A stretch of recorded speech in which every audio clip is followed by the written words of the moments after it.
जय हिंद, बहुत बहुत स्वागत, अभिनंदन आपके अपने YouTube चैनल पे। बात कर रहे थे हम लोग बिहार पुलिस के PYQ से लेकर के और प्रैक्टिस सेट तक का एग्जाम देंगे। इस बार बिहार पुलिस का एग्जाम देंगे सर। ये सीरीज आपके लिए बहुत इंपॉर्टेंट होने वाला है। आप भी देखिए, यार दोस्तों के साथ भी शेयर कीजिए, थोड़ा सा प्यार और सपोर्ट दीजिए ताकि हमारा भी परिवार और बड़ा हो सके। एक व्यक्ति विभिन्न रंगों, चलिए क्वेश्चन ले लेते हैं। एक व्यक्ति विभिन्न रंगों में अंतर नहीं कर पाता है। व्यक्ति में निम्न भाग की समस्या होगी। कौन से भाग का समस्या होगा आपको बताना है। आपके सामने चार ऑप्शन है। कॉर्निया, पक्षमावी पेशिया जिसको सिलियरी पेशी कहते हैं, कौन सी है, रॉड्स। जल्दी बताइए, यहाँ भाग है, इसको भाग पढ़ना है आपको। इसका सही आंसर जो लोग कह रहे हैं ना कि कौन, तो इसे हम पढ़ाए हुए हैं। इसका सही आंसर हो जाएगा कौन, यानी शंकु पेशी। इसका सही आंसर, अगर कलर में वर्णांधता जो होता है, कलर में जो प्रॉब्लम आता है कलर को क्लासिफाई करने में, सर वह शंकु पेशी के कारण होता है। आपको याद रखना है। अगला सवाल लीजिए।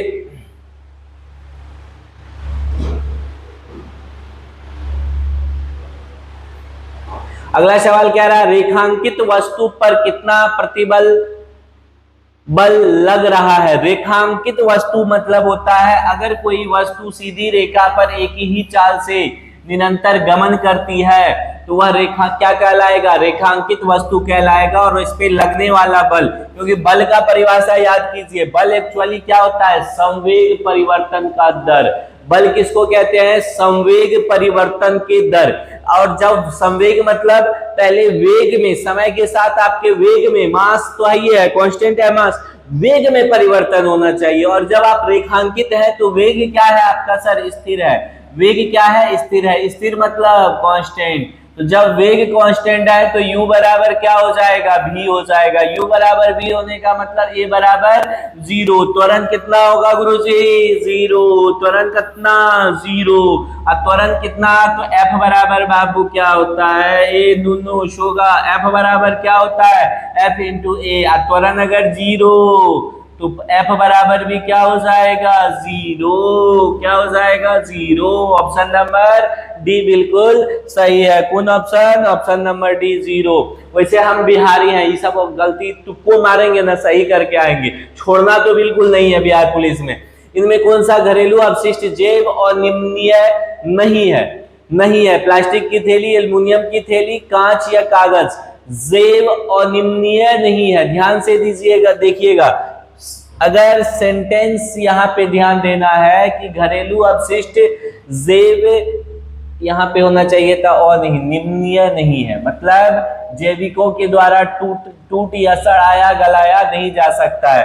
तो देखिए, आप इसको भी गला सकते हैं, एल्युमिनियम थैली को भी, लेकिन प्लास्टिक की थैली को नहीं गला सकते हैं। तो ऑप्शन नंबर ए हो जाएगा। कौन सा ऑप्शन हो जाएगा, ऑप्शन नंबर ए।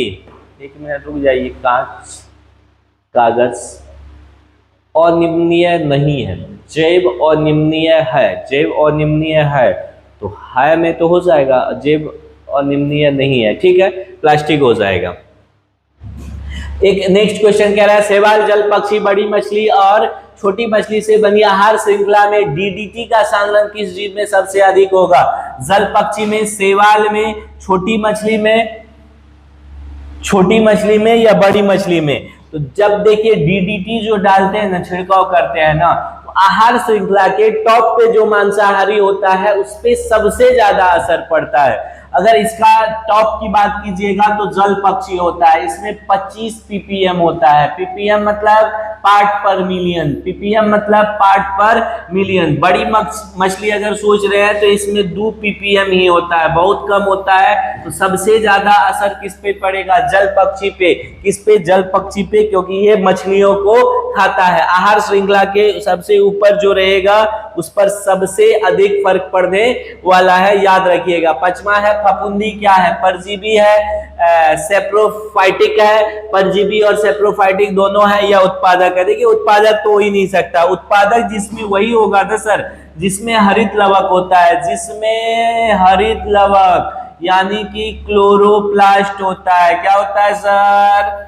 क्लोरोप्लास्ट, वही केवल उत्पादक हो सकता है। जब तक हरित लवक नहीं होगा तो कोई भी जीव उत्पादक नहीं हो सकता है बिना हरित लवक का। तो परजीवी जो दूसरे जीव में रह करके अपना भोजन प्राप्त करता है वो परजीवी। और सेप्रोफाइटिक किसको कहते हैं?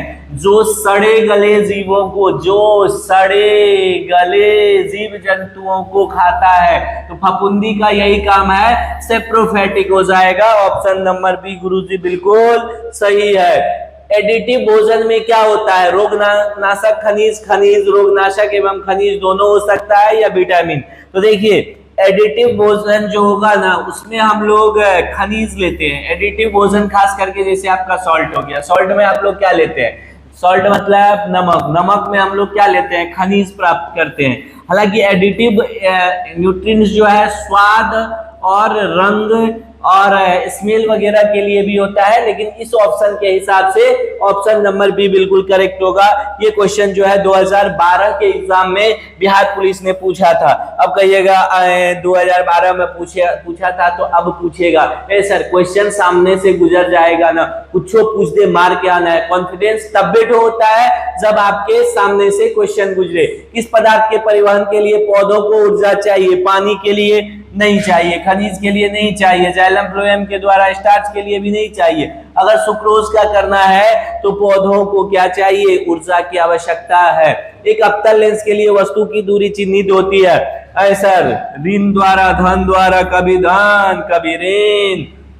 वस्तु की लेंस दूरी पर निर्भर करता है। लेंस उत्तल हो या अवतल? सोना देखो, लेंस उत्तल हो या अवतल हो, कॉन्वेक्स हो या कॉनकेव हो, वस्तु दूरी हमेशा क्या होगा? ऋणात्मक होगा। वस्तु दूरी हमेशा ऋणात्मक होगा। ए बाबू नुनू सुना। और एक बात समझ लीजिए, अवतल लेंस की अगर फोकल दूरी की बात कर ले कभी, किसकी सर? फोकल दूरी की, तो अवतल लेंस का ऋणात्मक। और अगर उत्तल लेंस का पूछ ले फोकस दूरी तो हमेशा धनात्मक। कैसा सर? धनात्मक।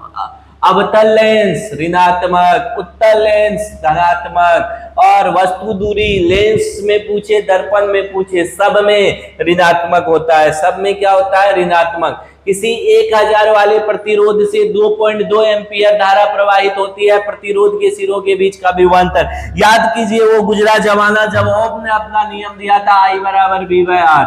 ओम के नियम से आप क्या जानते हैं? I बराबर B बाय आर। तो यहां से पूछ क्या रहा है सर? V बराबर I इंटू आर हो जाएगा। V बराबर I इंटू आर हो जाएगा। एक जीरो ज्यादा हो गया, यहाँ एक जीरो कम कर दीजिएगा, 2100 कीजिएगा। तो R का वैल्यू कितना है? I का वैल्यू कितना है? 2.2 और R का वैल्यू इतना वोल्ट हो जाएगा। गुना कीजिएगा 220 वोल्ट। कितने सर? 220 लगे 440 वोल्ट छूने से तेरे। 440 वोल्ट, यही जब डबल क्या होता है? दोनों लाइव कनेक्ट हो जाता है ना। हाँ, जब दोनों लाइव कनेक्ट होगा तो 440 वोल्ट हो जाएगा। और अगर 440 वोल्ट किसी के छूने से लगेगा तो उसको में टेंशन नहीं लेना है, तुरंत क्या करना है? हाँ, इलेक्ट्रिसिटी प्रोडक्शन करने वाले को बोल देना है कि ले जाइए इसको पकड़ के और उसको छू के बिजली उत्पन्न कीजिए। 440 वोल्ट का इसमें करंट लग रहा है। तो किसी के भी छूने से अगर 440 वोल्ट का झटका लगेगा, क्या करेंगे? टेंशन नहीं लेंगे। हम बिहारी है, उसमें भी भारतीय है। हम लोग के पास दिमाग तो दिमाग में होता ही है, नीचे घुटना तक दिमाग होता है। नहीं, यूरेनियम रेडियो एक्टिव से जब हम लोग निकाल सकते हैं इलेक्ट्रिसिटी, तो जिसके छूने से 440 वोल्ट लगेगा उसको भी ले जा करके दे देंगे। प्रोडक्शन कीजिए इससे क्या? इलेक्ट्रिसिटी। वेलामिन कोशिकाओं की उपस्थिति लाक्षणिक होती है। किसमें उपस्थिति है? यहाँ थोड़ा सा टाइपिंग एरर है। उपस्थिति किसमें। देखिए बहुत बढ़िया क्वेश्चन पूछा हुआ है। ये सब क्वेश्चन अब नहीं दिखेगा और कभी सरप्राइज फॉर्म में आ जाएगा।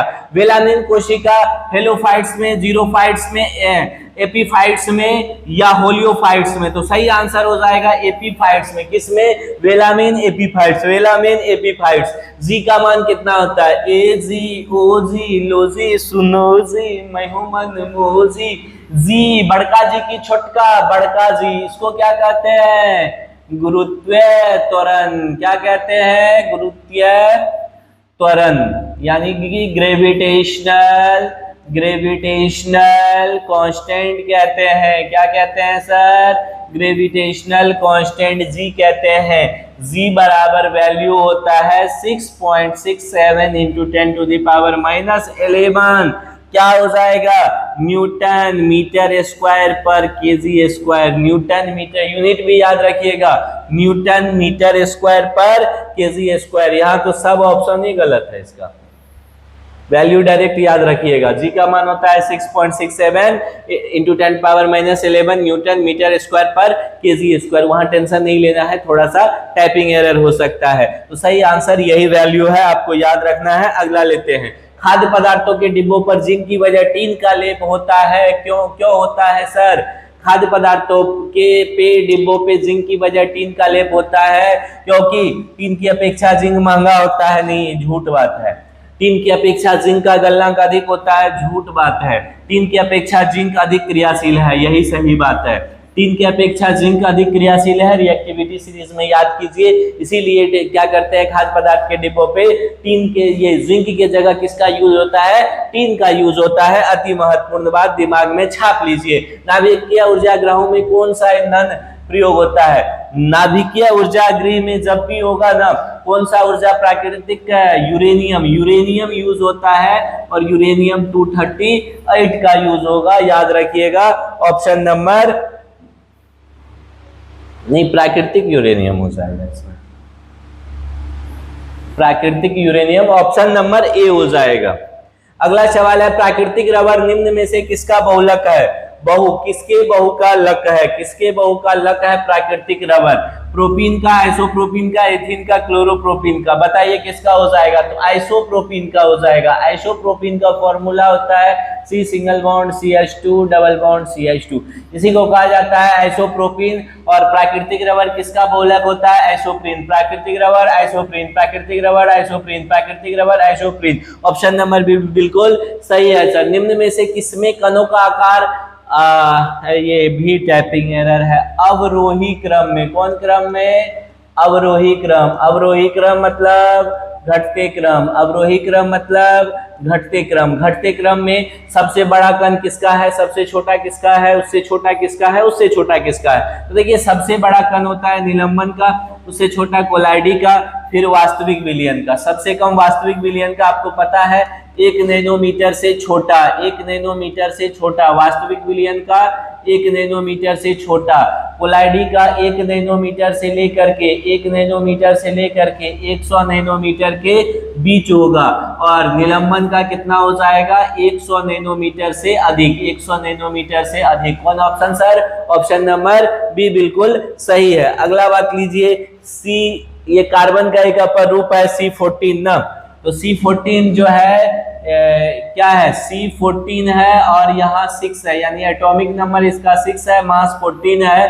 तो पूछ रहा है न्यूट्रॉनों की संख्या। जब मास नंबर 14 है में से एटॉमिक नंबर को घटा दीजिए तो वही होता है नंबर ऑफ न्यूट्रॉन, क्योंकि A बराबर होता है P इंटू N। P यानी नंबर ऑफ प्रोटॉन, प्रोटॉन की संख्या, न्यूट्रॉन की संख्या। A के जगह P के जगह Z लिख सकते हैं, Z प्लस N। Z देखिए वहां A बराबर 14, Z बराबर कितना दे रखा है? 6 प्लस N, तो N यानी नंबर ऑफ न्यूट्रॉन, न्यूट्रॉनों की संख्या। घटा देंगे सर, कितना हो जाएगा? 8 हो जाएगा। ऑप्शन नंबर सी क्या है? एकदम ठोक करके मार देना है। अगला सवाल लीजिए, जब किसी वस्तु को ऊर्ध्वाधर फेंका, ऊपर की ओर फेंका जाए, तब उच्चतम बिंदु पर वेग क्या होगा? जब ऊपर की ओर किसी वस्तु को फेंकिएगा, ऊपर की ओर किसी वस्तु को फेंकिएगा, यह अधिकतम ऊंचाई पर जाने पर, कहां पे सर? गुरुजी, अधिकतम ऊंचाई जाने पे, ऊंचाई पे कुछ देर के लिए यह रुकेगा और फिर नीचे की ओर इसका आने का टेंडेंसी होगा। जब भी किसी वस्तु को ऊपर की ओर फेंकेंगे, जब अधिकतम ऊंचाई पे जाएगा, कुछ सेकेंड्स के लिए, कुछ माइक्रो सेकेंड्स के लिए, कुछ एकदम पार्ट ऑफ सेकेंड के लिए रुकेगा, फिर नीचे आना शुरू होगा। जहां अधिकतम ऊंचाई होता है उसकी जो है वहां पर क्या हो जाती है? उच्चतम बिंदु पर वेग 0 हो जाती है। उच्चतम बिंदु पर वेग कितनी हो जाती है? 0 हो जाती है। उसी के बाद वह फिर से नीचे आना शुरू हो जाता है। ऑप्शन नंबर कौन सा सही हो जाएगा? सी सही हो जाएगा। 10 cm की फोकस दूरी के उत्तल लेंस एवं 20 cm फोकस दूरी के एक अवतल लेंस को समान अक्षीय स्थिति में सटाकर रखा जाता है। दो लेंस, एक लेंस उत्तल है, एक लेंस जो है आपका क्या है, अवतल है, एकदम सटा करके दोनों को रखा हुआ है। ये किसके तरह बिहेव करेगा, तो दोनों का पावर निकालिए, जो रिजल्टेंट पावर होता है दोनों का सम, वही साइन बता देगा। 10 cm है तो पावर हो जाएगा, पावर P बराबर होता है 1/f। P बराबर कितना होता है 1/f। उत्तल लेंस है, प्लस में होगा 1/10 गुना 100 कीजिएगा, 10 बार में कट जाएगा तो पावर हो जाएगा 10d। कितना d हो जाएगा 10d। इसका पावर इसी तरह से निकालिएगा तो -5d, सीधे 100 में भाग न दे दीजिए, तो -5d। दोनों को आप जोड़ दीजिए, कॉम्बिनेशन का पावर जो होता है दोनों को जोड़ के आता है गुरुजी। तो P बराबर +10d, अब -5d करिएगा तो प्लस का 5d बचेगा। प्लस का 5d क्या बता रहा है गुरुजी, क्या बता रहा है, कौन सा लेंस, कौन सा लेंस, कौन सा लेंस, उत्तल लेंस। उत्तल लेंस, उत्तल लेंस, उत्तल लेंस का काम करता है, उत्तल लेंस की भांति कार्य करेगा। ऑप्शन नंबर बी हो जाएगा।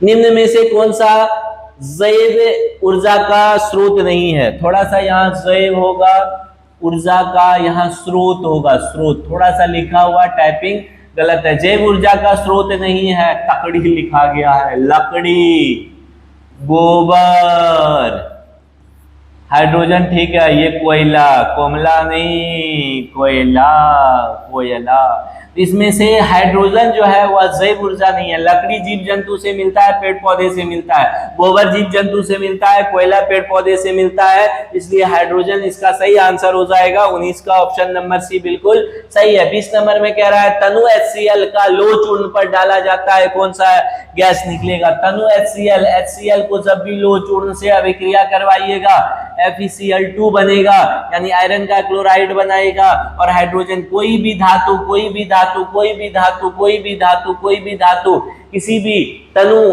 अम्ल से अभिक्रिया करके कौन सी गैस उत्पन्न करती है, hydrogen gas, hydrogen gas, hydrogen gas. कौन gas, hydrogen gas, hydrogen gas, hydrogen gas. और यही अगर कोई तनु अम्ल किसी धात्विक कार्बोनेट या बाइकार्बोनेट से अभिक्रिया करती है तो कार्बन डाइऑक्साइड गैस निकलता है। इसका सही आंसर हो जाएगा option number B. Option number B बिल्कुल सही आंसर हो जाएगा। एकदम ताल ठोक करके आना है, कलम तोड़ करके आना है। सूर्य में उपस्थिति नाभिकीय ईंधन कौन सा है, सूर्य में जो हम बताए थे, सूर्य में जो है हाइड्रोजन 1 प्लस हाइड्रोजन 1 न्यूक्लियस 1 मिल करके हीलियम क्या बनाता है, हीलियम 24 न्यूक्लियस बनाता है। इसी को नाभिकीय संलयन, अभिक्रिया, न्यूक्लियर फ्यूजन रिएक्शन कहते हैं। और यही किसी भी तारे में सूर्य में ऊर्जा का स्रोत होता है, यानी कि यहाँ पे मुख्य स्रोत क्या हो गया, हाइड्रोजन हो गया। हाइड्रोजन के नाभिक के जुड़ने से हीलियम का नाभिक बनता है, इसीलिए वहां ऊर्जा उत्पन्न होता है। सही आंसर ऑप्शन नंबर बी हो जाएगा। कौन सा ऑप्शन,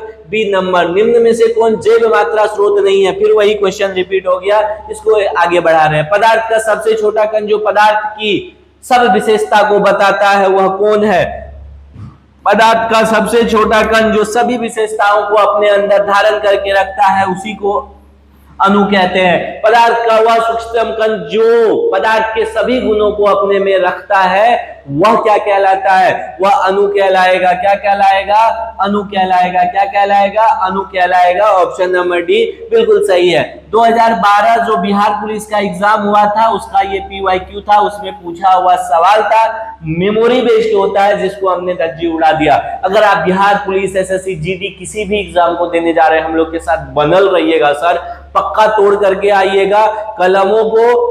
नहीं, वहां कुछ नहीं तोड़ना है, आराम से एग्जाम दे करके आना है। मिलते हैं पुनः। अभी भी कह रहे हैं सर अगर चैनल पे नए हैं तो प्लीज सब्सक्राइब करके बेल आइकन को दबा करके यार दोस्तों के साथ शेयर कर दीजिएगा। जय हिंद।